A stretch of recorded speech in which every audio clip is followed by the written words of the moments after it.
ছাত্রলীগের কেন্দ্রীয় সহসভাপতি কামাল খানকে আটক করেছে ঢাকা কলেজ শিক্ষার্থীরা। আজ রাতে ইডেন কলেজ কলোনির সামনে এ ঘটনাটি ঘটে। শিক্ষার্থীরা জানায় কামাল খান নাশকতা করার উদ্দেশ্যে এই স্থানে একত্রিত হচ্ছিল তার সঙ্গীদের সাথে। সে সময় শিক্ষার্থীদের হাতে সে আটকা পড়ে। পরবর্তীতে তাকে নিউ মার্কেট থানা পুলিশের হাতে হস্তান্তর করা হয়। নিউ মার্কেট থানা পুলিশ থেকে জানানো হয় এ ব্যাপারে তারা যথাযথ ব্যবস্থা নেবে। শিক্ষার্থীরা এ ব্যাপারে উদ্বেগ প্রকাশ করেন ক্যাম্পাস এবং ক্যাম্পাসের নিরাপত্তার স্বার্থে। কামাল খানের বিরুদ্ধে জুলাই হত্যা মামলাসহ বেশ কিছু মামলা রয়েছে শাহবাগ ও লালবাগ থানায়। কামাল খানের মতো সারা বাংলাদেশে যারা জুলাই হত্যাকাণ্ডের সাথে জড়িত তাদের প্রত্যেকের শাস্তি সুনিশ্চিত করার দাবি জানায় শিক্ষার্থীরা।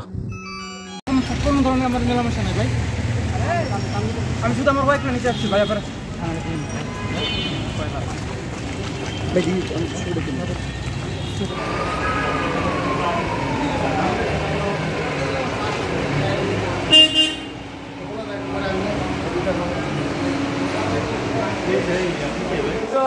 আমার ওয়াইফকে আসলে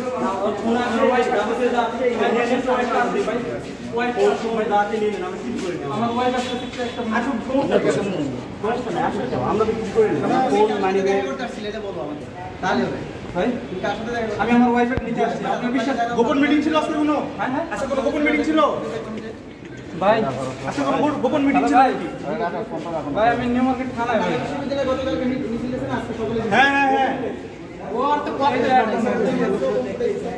আবার হচ্ছে উনি বলতেছে শাহবাগ থানায় দিতে, এখানে দিয়ে না ভাই, দিলাম মানে শাহবাগ থানায় ছিলাম ওই হিসাবে ভাই। আমি এখন আমার ওয়াইফকে ফোন দিই, তারপর ফোন দিই। আপনি তো ফোন দিয়েছেন।